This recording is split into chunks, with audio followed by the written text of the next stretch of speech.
All right. Well, James Hickey from Lifesize Plans, welcome to Build Hatch. Thank you. Looking forward to it. Now, this is a really exciting episode, this one, and you were nice enough to give me a personal one-on-one tour of the showroom floor out the back there, and it's very impressive. So before we talk about your background in construction, tell me a little bit about Lifesize Plans. Yeah, so Lifesize Plans was born in 2016.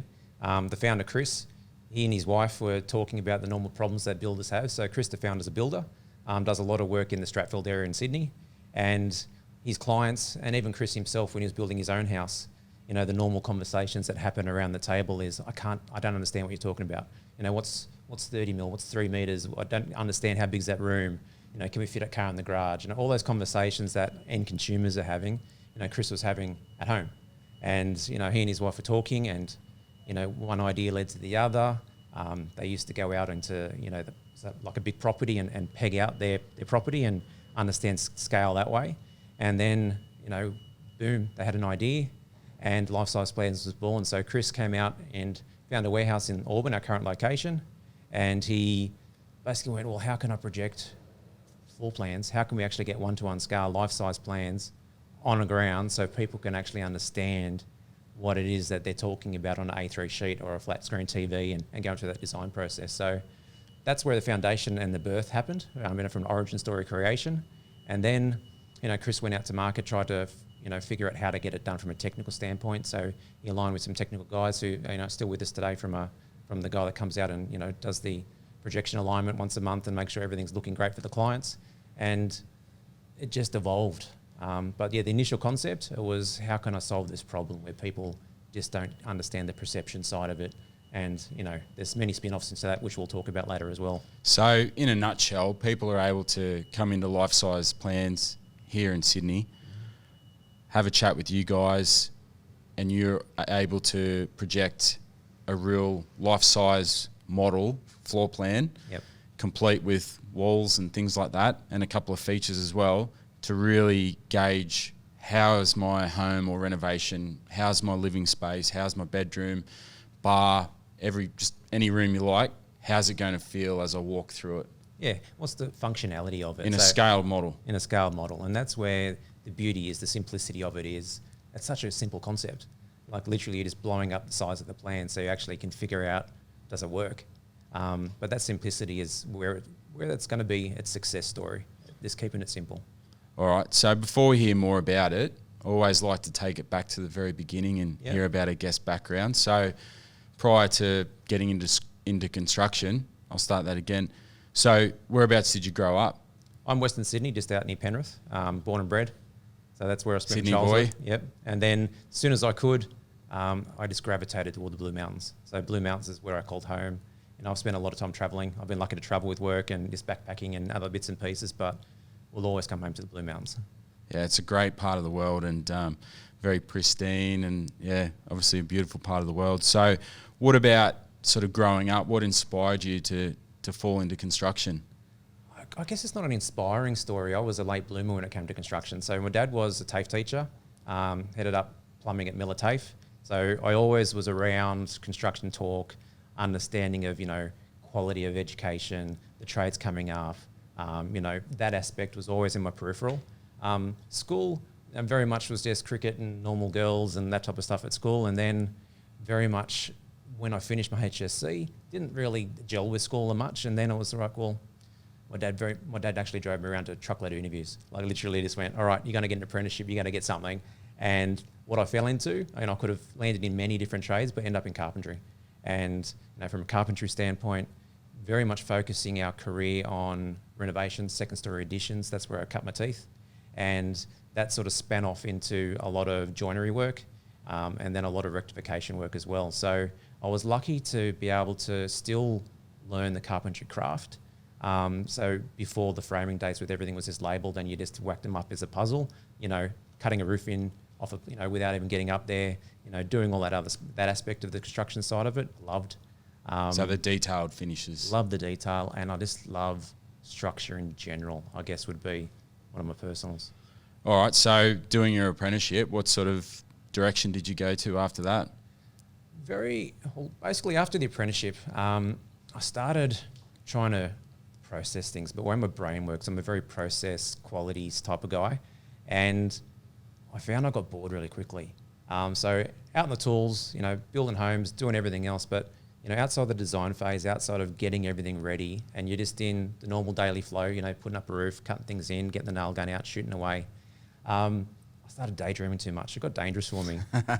You know, there was one time where I literally was just daydreaming, ended up shooting the nail gun, you know, not putting it properly on the noggin, and it shot straight through my hand. And it was just like, yeah, you got to stop this, you know. And that's where I always had this feeling when I was doing it that there was more. I wanted to explore more. I wanted to see more. And that's where my now wife and I, we left and went overseas for over 2 years and just sort of cruised around the world backpacking and Yeah, you know, great. doing that experience, which I'd recommend my kids to do when they're old enough as well. So that was awesome. I got to do a lot of shop fitting in London and, you know, use my trade there as well and sort of see the different aspects of the way they do things differently around the world, and did a lot of time up in Edinburgh. So a school project did up there, new housing developments up there. I was like a school kid. I loved that aspect because it was new to me. So I was the only crazy person that would be out in the snowstorms. I'd be pitching a roof, swinging side to side. You know, that aspect, I still love the game. I just know that when it's down to the daily grind of it and doing what needs to be done, Yeah. that's not for me. And I started to, when we came back home after traveling and doing all those types of things, I started looking at, well, if I know that's my core, what am I going to do? And so a friend of mine, he was in a construction company and they were needing some supervisors, and I went, not quite sure if I can work for someone, but I'll give it a crack. And it just really quickly progressed from running a team of trades to running a team of people and trades to then doing a project management spin-off and running a whole bunch of planned works. And then it turned into running multi-million-dollar P&Ls. Then it turned into running multi-million-dollar change management programs around the world. And so I was lucky to travel again through work and take the family back over to the UK and travel around Europe and look at the culture side of it and really get into what I love about, I guess, the European side of the world is the history, the structures. And so, you know, I geek out. I'll just drive around and I could do that all day long over there. So. Yeah, it's fascinating. And I can see where you mentioned earlier about being process driven and the breakdown and the process of building construction. I can see it where it's unfolding. So what about moving into Lifesize Plans? How did that sort of contact come about? Yeah, so I guess doing what I've been doing for a while, I was used to then dealing with the result of defects and rectifications and that aspect. And I love scaling companies. You know, I've spent a good chunk of 10 plus years scaling construction companies, specialising in insurance, reconstruction, homeowners warranty repairs and alike. And so very process, very modular. How can we scale it? How can we get it done? But it's always then around, well, we're dealing with the end result. And yes, we can fix homes, and yes, we can build companies that can fix thousands of homes a year when, you know, catastrophes come like Christchurch earthquakes and, you know, cyclones and alike. But I always wanted to gravitate towards the root cause of things. And that's, again, from a business standpoint, I guess in a construction standpoint, the way my brain works, I still see things in structures and building things modularly and from a systemized point of view. And Lifesize Plans came on board for me mid last year. So Chris, the founder, had been looking for someone who aligned with his vision for the company. And the company is more than where we are now in the Auburn location. Anyone that sees it goes, wow, this has got something. I don't know how big it is, and that's the beauty of what we've got. I actually think it's limitless. I do believe everyone lives in a house, everyone lives in a structure, everyone designs something from a plan stage to a realization stage of a build. And so from a client standpoint, where we've got to grow this aspect, when it come across my table, you know, looking for that, how can I get to a root cause? How can I help bring not just all the teams together from a collaboration point of view, but how can we stop the builders going bankrupt? How can we stop, you know, all these buildings falling down? You see, it's been a lot in the news lately, you know, all the shoddy workmanship that's getting pointed at a lot of people. And, you know, from a personal standpoint, it's not just one person, it's an ecosystem. So how can I play an influence in that to bring that ecosystem together and get people around the table, get the specialists around the table, because each project's different, and get them thrashing out the ideas at the front end instead of dealing with the consequences at the back end. So I fell in love with this concept purely on that alone. And then from a business standpoint, the scaling aspect of me, it's got so much scope. I think you mentioned a couple of things there that I'd like to touch on. You mentioned about the word ecosystem, and I think that word sums up construction very, very well. And particularly from my perspective and the disputes that I'm involved in and the relationships that I see, it all sounds good and looks good and looks good on paper, but actually behind the scenes and getting things under process, it's quite a challenge, and particularly in construction with multiple parties, with multiple interests and things like that. And so that's where the tension lies. The other thing that I find fascinating all the time, particularly in construction, it's so difficult to run a business in terms of the day-to-day operations, but then having the vision and the futuristic view of where do I want this company to go, how do I do that, what are the systems that I have in place. So you've summed that up very well in terms of, much like a construction business, Lifesize Plans needs to be able to build, get bigger and scale. So all of those construction principles come into the mix. Yeah, there's so much crossover in the business world. Automate what you can without the systems and aspects of it, and then let people shine with what they can do and what they can bring. So I guess the ethos I try and build in any company is bring people in, and you bring them in because they're skilled at what they do, and remove the obstacles out of their way so they can do what they do. And that's systems and processes and that aspect of it. So that floats my boat, especially during the scale up and the design aspects of it. And, from a Lifesize Plans and keeping that on point and looking at the broader aspect of what we're doing right now, we're building a team, we're building our processes so we can scale. We've got interest around the world in the product. Everyone who sees it goes, yeah, I've got to have some of this. This is a solution. We're not quite sure what the end solution is, but we know it's got something. So what we're doing at the moment is we're going out to the market, going to previous clients, bringing people in, architects, builders, owners, and just asking them, like, this is what we see, and showing them, like we did with yourself earlier on. So here's your floor plan. Here's what we can do with you. What changes would you make? Function over form type conversations. And then it's how do we take that to the next level? And it's feedback. It's getting architects' feedback. How would you use it in your business? How does it actually work with your clients, with the process that you do? Where should we involve you? Engineers, builders, trades. It's everyone's doing what they do.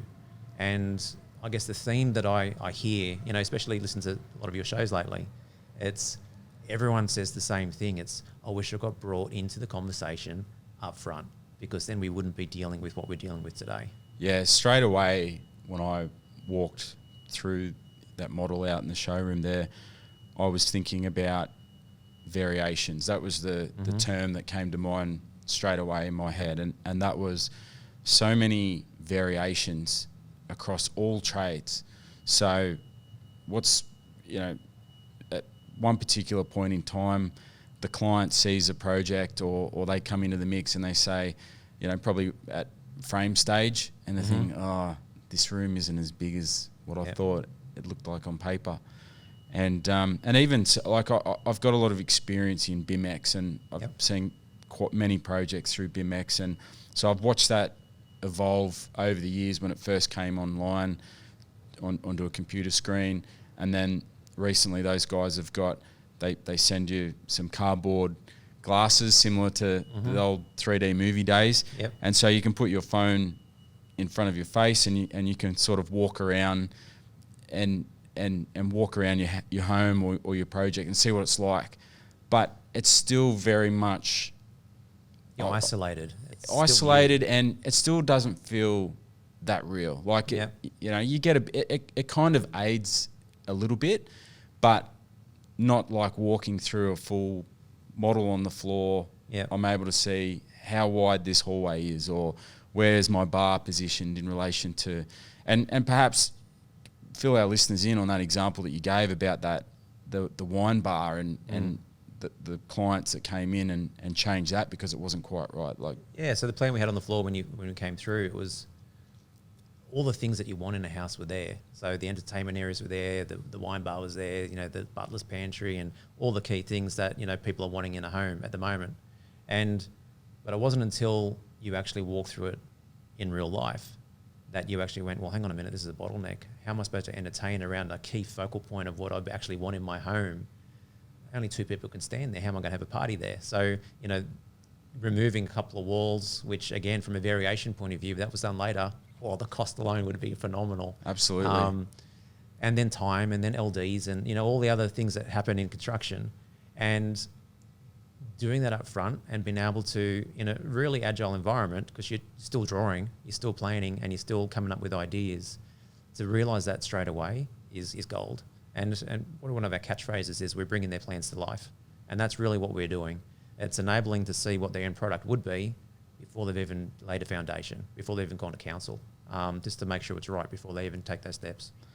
It actually brought back memories. I remember in my early days when I started out my career in construction management, and I remember we were building a pretty significant hospital in the state of New South Wales, and I remember part of my brief was I had to grab a pool of medical staff, like nurses, cleaners, doctors, admin people, grab a pool of people, and we had to sit down and have a meeting and work out, okay, so if you're treating a patient in this emergency ward of a hospital, or you're undertaking a particular consult with, you know, a medical problem, how does this space impact you in terms of fulfilling your job or your obligation? Yep. And it was kind of like you had, you know, probably by memory, that was probably 4 or 6 hours worth of meeting time and talking, you know, how does the nurse impact her job in this space, or how does the cleaner get in here, or how does the patient, what's your view on that? And straight away I immediately thought, this would be really cool, like to be able to get people in here who have a multi-use space that's critical for their work environment, not just their home, but their actual work environment where they have to be able to work with other people. They could come in here, spend an hour, walk through here and say, okay, so you're a registered nurse, this is where, you know, this is how this is going to work. Or if you're a dentist, like, how's this patient room, this dental room work? All of these different uses. I mean, 100%, hotels, 100%. Like everything. We've got childcare centres, we've got, you know, wellness centres, guys who are using it as a business, using it very much as a functionality aspect. So how's it going to work? What's the practicality? You know, childcare alone, you know, the OH&S aspect of it, you know, making sure that you've got line of sight, you know, the ability to do all of that in this environment before you've built, making sure you're compliant to the code aspect of it as well. Yes. It's huge.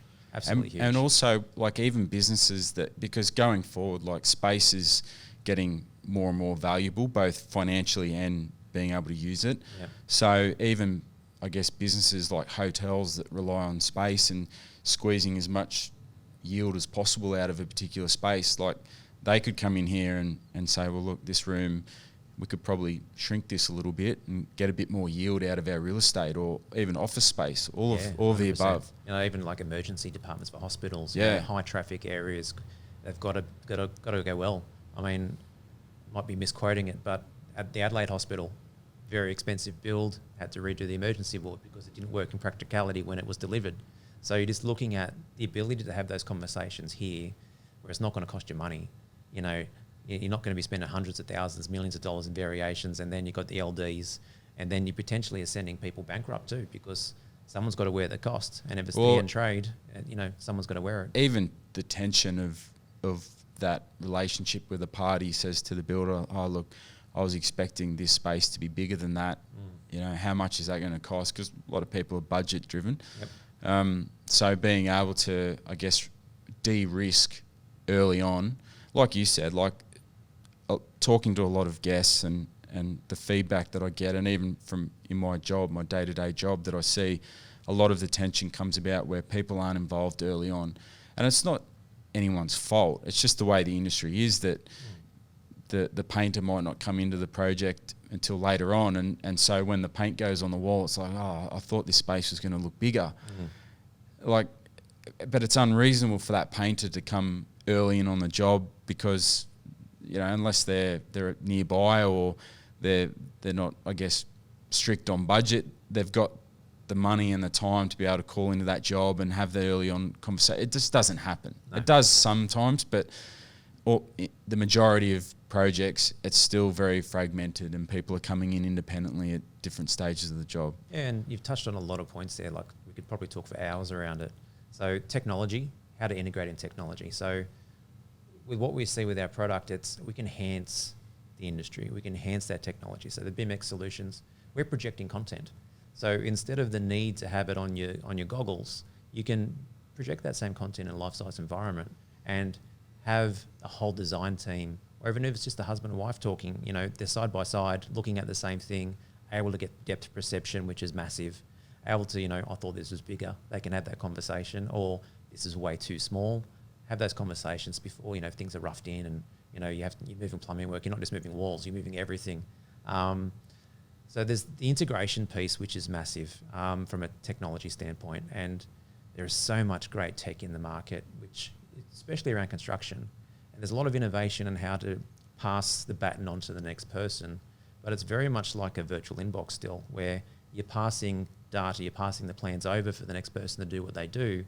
And yes, there's a lot of great companies who are doing, the proper kickoff meetings and those collaboration items, but they're still looking at that plan on a piece of paper. And the ability to blow that up and bring it to life in a life-size environment with that one-to-one scale, their conversations change because they've already built it technically. And they're able to thrash it out and talk about the spans and go, well, geez, if we're going to span it that far, all of a sudden this bulkhead, it ruins my room, it ruins my aesthetic, that doesn't work. But they don't have those conversations until they see it. Yes, the building can span that far, the room can be that big, but do you need to increase the ceiling height? Do you need to increase the joist depth? What do you need to do to actually make it work? You have those conversations here because, very soon at the moment we're projecting floor only. The next iteration is trying to link in all the other bits and pieces. So the elevations will be very, very soon from a next iteration point of view. So you can look at your section details.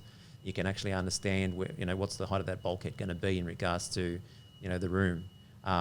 Do you have multi-tiered step-down floors and other bits and pieces? How's it going to work? How's it going to be functionality? So the tech aspect, the beauty of what we do, we can bring it all together, and it's not just in isolation. And that's, I guess, our key thing. My catchphrase, it's like a collaboration space. And we're able to bring everybody in so they can actually talk, because humans connect when we talk together. And no matter how technically savvy we are and pass that baton on, there's nothing like the two of us standing around a table looking at what the product's going to be and having aha moments, like 50 of them in a space of an hour.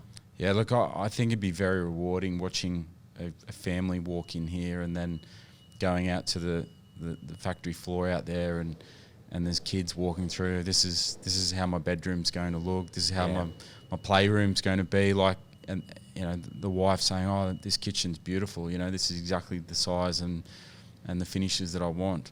Yeah, those family conversations are awesome. Yeah. Even a few family fights. It's just, yeah, that doesn't work. How's that going to work? So, yeah, definitely. I mean, it's like opening the door to your new home. It's the emotion factor. Like, we're all emotional. And what we provide is that emotional context to it as well. Now, so explain the process. Like, if I'm an architect or a client or an engineer and I want to bring my clients in, or even me as a designer, if I want to come in here and have a look, what's the process like? Yeah, so reach out on the web. Everything's web driven now to try and centralise a system's eyes point of view to make sure that it's linked to calendars, timeframes, and what you need. So I can log into the website, which is lifesizeplans.com, and I can, if you've got like a calendar app or something. Yeah, so it's a form at the moment, and that form goes through to our team, and our team will triage it with you. So a huge part of, we need to understand where you are in your life cycle of your build. Where are you? What type of people do you want to bring in with you? Is the husband and wife, have been... So do they sort of fill out a bit of a brief? It's a brief on the initial inquiry, and then it's very much around that personal context with our team. So the team is asking the right questions based on where you are. So are you an architect? Is a different question of you're a husband and wife who are building a home. Yes. And, if the architect conversation is, well, how far are you down? What type of home is it? We've got some multi-million-dollar builds in here. So, $15, $20 million builds where 4 stories, the whole underground car parks, spinning, cars around on turntables and everything else. And then we've got large rural homes, and then we've got granny flats. So everyone's got a different need for the offering, but the key core aspect is how do they visualize it, and then what people do they need to bring related to their project, because every project's different, and bring the right people into the equation early on. So some people it's builder and owner, some people it's architect, interior designer, builder, owner. Some people it's just husband and wife. And it really depends on where they are and what their project is. And we've just got to make sure that we treat everyone as individuals, because every project is different and the result has to be related to what they vision. Yeah, look, I think it'd be really great being a builder and not necessarily charging a client for the time and cost to come in here, but sort of just doing it as a part of their service, like as a package. Yep. So saying, look, I have a really great relationship with Lifesize Plans. What's your availability like? We'll book out a Saturday morning or something and we'll go through and you'll be able to see a full size scale of how this project's going to look. I reckon that'd be a really cool selling point if I was a builder. Yeah, the builders are really loving the product, and it's exactly the same thing. It could be actually landing a sale. It could be the fact that they've already got the sale, but they want the client to get exactly what they're visioning, and they know that it's a lot easier to do that here than doing variations down the track. We've got some builders also who, looking at learning from everybody and learning from the market. A couple of builders are going, well, I would use this as my kickoff meetings with my trades. So, it can become a whole life cycle journey pre-construction to make sure that by the time you've got guys out on site, they actually know what they're doing. You don't have to then worry about the detailed project management of it, because the team's prepped, they know what's going on, they actually know the end product, and they can sequence it as a team. Yeah, look, I think that's really important what you just mentioned about having bringing your team in to see what the end product's going to look. I mean, straight away I think of, say, electricians who they look at a project early on in a job and they come in and, they might do rough-in, but then they're sort of coming back later on in the piece. Whereas if you could get someone in, maybe even your whole team of guys, and say, look, can you allocate an hour on this day? I've got this job, really good client. We're going to go over to see Lifesize Plans and be able to see what the actual product's going to look like. So everyone can see what are the challenges, how's it going to look and feel, and you're basically de-risking your project. And you're also given that communication. Like personally, we just did some bathroom renos, and the team, the builder that we used, awesome. He handed the information well over to all of his team members, and when they walked in the door, they weren't asking the owner, so what am I doing today? They knew what they were doing. Yeah. And that example to do that here means that, from a professionalism point of view and from a delivery point of view, your team do know what they're doing. Everyone's on the same point. They're not getting there and going, right, okay, I knew I was going to be here for a day, but how am I going to do this? Those conversations shouldn't be happening when they're rocking up with their tools. It should be done way before then. Absolutely. All right. So what about, I guess, in terms of cost? Like if I'm interested in coming here to Sydney showroom here and checking it out, booking it out, what's involved? Yeah, so it's very much around us understanding where you are in your build, the size of your build, because it's hard for us at the moment to give this is our flat rate price. Everyone's different. So if you've got a 4,000 square metre home, big real estate, you're going to be half a day. If you're a volume builder and you're designing your next set of plans for the year and you're coming in, you're here for a whole day with your team, and so we'd give you the whole day rate. If you're doing granny flats, well, you're going to be in and out in technically half an hour because you only got a couple of small rooms to worry about. Yeah, so it depends on the size. It really does depend on complexity. The size. And that's the key part for us as we're packaging this up and talking of the next steps in evolution. We've got a 600 square metre odd warehouse here at the moment where we've got showroom floor. We're going to be putting some elevations and everything out there as well. It's definitely not the location at the moment. It's been fantastic from an MVP, so proving the product. And where we need to get it now is we're hunting for a few locations which are more customer driven. So a place that you'd actually want to hang out at. Because if you're going because you need size and scale, which aren't exactly in your local neighbourhood. No, it's hard to find. So the challenge of what we've got is you've got industrial areas, You've got some retail areas, and it's sort of like a hybrid What between about the two. next to IKEA?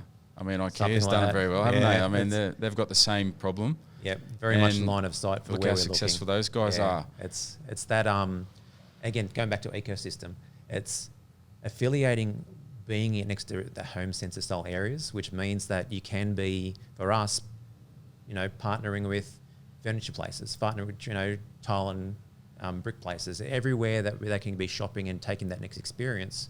I mean, they're on a high. They've just come in here and been immersed in their plan, visualising, being able to see what's going to happen. And for us then to be a part of a broader community where we can actually then have everyone taking that next step together, and even referring, because some people come in and they don't have a builder. So if we know that we're affiliated with, maybe a Hills builder who does a lot of one-offs, well, we know your guy, and we're able to do that lead generation as well for people and really connect them to the right people in their industry. I actually, my mind's racing a million miles an hour at the best of times, but I'm actually thinking like product placement, where you can project an LG TV in the lounge room, or every room for that matter, or, it could be a full, like Lifesize Plans. It's a life-size experience, when you walk in here. Because I started to think when I walked in here and I saw we've got the kitchen in the background and we're sitting down in the living room here, or the dining room, and it's an experience. And I think it's quite clever and strategic from your perspective, where people walk in here, they come down the stairs and they see the kitchen. So before they even go out to the showroom, they're already in tune and in sync with how things touch and feel. Yeah. They're in home mode, so that when they walk out to the showroom, it's fresh. It's come straight off the bat. So, imagine walking out there and you can choose carpet selections and tile selections, and partnering up with these guys so they can say, I think this mosaic tile would look really good in my bathroom. Exactly. And opening it right up. Really hunting for that prime location for our next step in Sydney, and being able to have that trade area where we've got fridges on display, we've got ovens on display, tiles, staircases, all that stuff there. And what we're going to try and do from a tech spin-off, since, tech is a huge part of what we're doing here and projecting content, we're going to be looking at projecting some of that stuff as well. So instead of needing to constantly redo our showroom, we can digitally have a wall, hit a button, and it's there, and you can actually understand, well, I want a granite bench top, swipe left, swipe right. I know it's timber's best for this. I'm going to choose timber. So it gives the ability to be using the projection technology that we've got to really max it out to what we can, but knowing that people love to touch, they love to feel things, they love to get that too. So it's blending. Even smells, like the smell of leather, and we've been looking at what smell can we patent. It's just, what smells like home. So definitely, there's so much different things to think about from a customer centric point of view, because at the end of the day, what we're offering is the ability for people to really feel and understand what they're going to be spending in Sydney $1 million to build a home. So that's right. For that to happen, you gotta know you've got it right, and for us to bring that emotion to them and help them know that it's almost like they've opened the doors for the first time when they walk into our facility, and they've been able to actually feel that it's right, not just from a function and form and everything else, but they feel that this is my home and this is going to be what we want.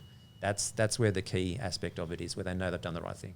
Yeah, look, I really liked how we were talking earlier, and when we were walking around the showroom, and was getting a really nice vibe and feel of that particular home. And I like how you're still gauging what people want, like getting feedback. And I think that's very important for people listening to this, that even for an established company, just that continual evolving and seeking feedback from your marketplace and your customers and clientele to say, look, this is our MVB. Mm-hmm. This is our vision. This is what we think. This is what we think. But we're not finished yet. So how can we make it better for you? How can we work with you and your clients to make the experience better? And I think that's for every business. I mean, every business has got to be looking at the tech evolution. Tech devalues so quickly because it evolves so quickly at the moment. And then it's also people change with that, and people's expectation change. And you've got to look at where do you want to be in 10 years. And so a lot of the work that we've been doing, even with our patents and everything else, it's looking at where is this product in 10 years' time? Where do we believe that the next evolution of technology is going to be, but always keeping the customer at the centre point of it all. And for us, it's around the ecosystem being at the centre point of it all, because it's not just about one person in the design chain. It's not just about the end consumer, because we're all doing it for the end consumer, but everyone has a piece and everyone's trying to add value in their own way, their own speciality, their own passions. What we're trying to do here is let everyone bring their passions to the table and actually share them even more and get the maximum out of their experience. Yeah, totally. All right, so what's next on the cards for Lifesize Plans moving forward? This is where I'm like a kid in the playground. In a scale up, there is so much. So we have global interest at the moment. So we're talking with franchise partners in the US, in Europe, in the Middle East, of people who've seen this online and gone, yeah, this has something. I know this has got something and I want to get in. So we're having those talks with them now. We're starting to look at reserving territories around the world in regards to selling franchises of Lifesize Plans. We're building a team. You can't do anything without a team. So looking and hunting for the right skilled people who share the passions of what we're about. And that's around the end products, people loving homes. We all live in a home and we all got our own tastes and experiences. So it's building the key specialists in that. So, got the IT teams, we've got the franchise specialists, we've got the tech guys who, from an audio visual point of view, making sure that we can package what we do and send it around the world. So, would you like fries with that type mentality? And there's a lot of learnings that we are looking at from different industries. So it's not just home, we're looking at the theatre and event industries of how they package and how they do audio and visual and what can we do and learn from them so we can scale our product in a very cost-effective way as well. So it's an easier point of entry for our partners around the world. We're hunting for that Sydney location, as we've been discussing. The next move strategically in Sydney, we want it to be everything that Lifesize Plans can be. So we're gonna go over the top. And, we'll be having virtual rooms. We'll have the big 1,000+ square metre floor space, elevation, so people can see their 2-story home as they're walking in. So, we've got our curtains here. It's almost like when we get to that next level, we want the unveiling to be that you've got your front door, you're walking through your front door, you're looking at your house from the road, and you're pretty much getting out of your car with your family and you're going home. Like that's where we want to get that next emotional aspect of it, because most people, they do the one big forever home. They do the one project, and there's a lot of us who don't. They're just wanting to make sure that we move on to something better and learn from our previous. So you can bring all that into this space and keep learning and keep evolving. So key things, it's around scale. We are going global by the end of this year. Very much looking at the aspect of how to do it from a systems point of view. So again, a lot of invisible stuff's happening at the moment, but there's a lot of that duck analogy. We're underwater, we're going crazy at the moment. There's a lot of stuff happening. And mid this year, you'll start seeing a lot of advertisement from us out there, really taking the learnings that we're doing now. So we're going out to like yourself. I've always just loved people. Where do you see this going? What's your idea? Now that you've seen it, what can we learn? So very much in that learning phase as we're packaging it up, because the key thing, everyone gets it. And once they see it, they get it. But how to articulate it and how to send that message out is a key part as well. So what we're looking at now is the key phrasing, like what is the value for the owner? What is the value for the architect? And how can we get those in? We're also hunting, and we had this conversation before around early adopters. And when you've got a product like ours, a lot of people see it and go, yeah, I really think this has got something, but I'll wait and see where it goes.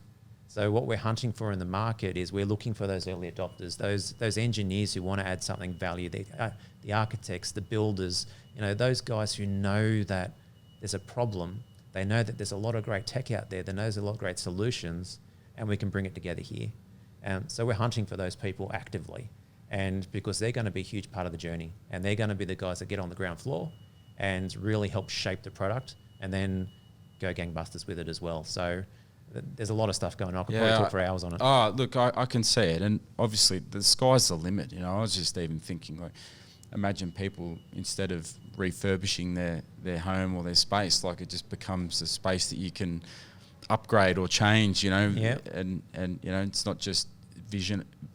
It's not just about having the vision of a project before it's built, but also after it's built as well, with the different types of technology that's growing. The sky's really is the limit at the moment. It is. I mean, we've been talking a lot about functionality and changing plans and designs, but even the sales environment. So, off the plan could be totally revolutionized. You don't need to be having little studios anymore. We could have a whole catalog of all things around the world here.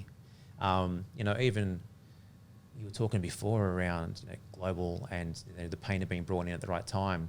We're playing with the, bringing people in via video. So I've mucked around with my own plan of recording a house that I never actually got to build.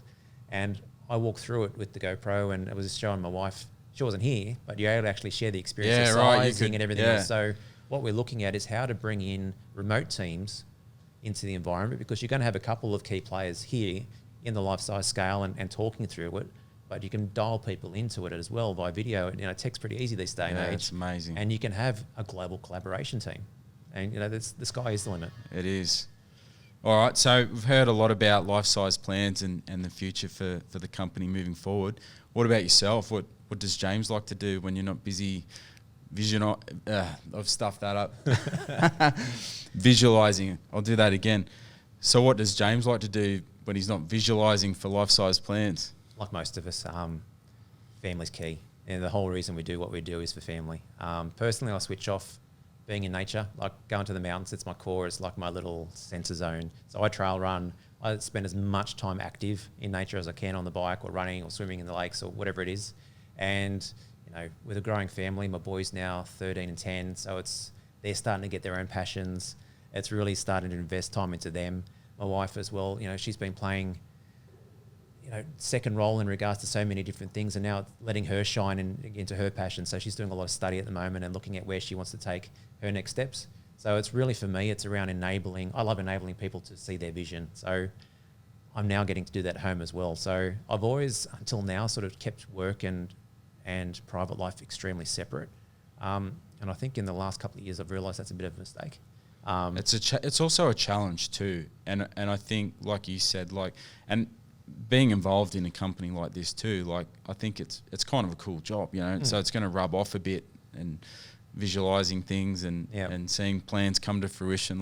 There's plenty of analogies to use there. There is. So for me, it's around how can I personally bring it all together and not necessarily just have a work and a family, but for me, I love what I do.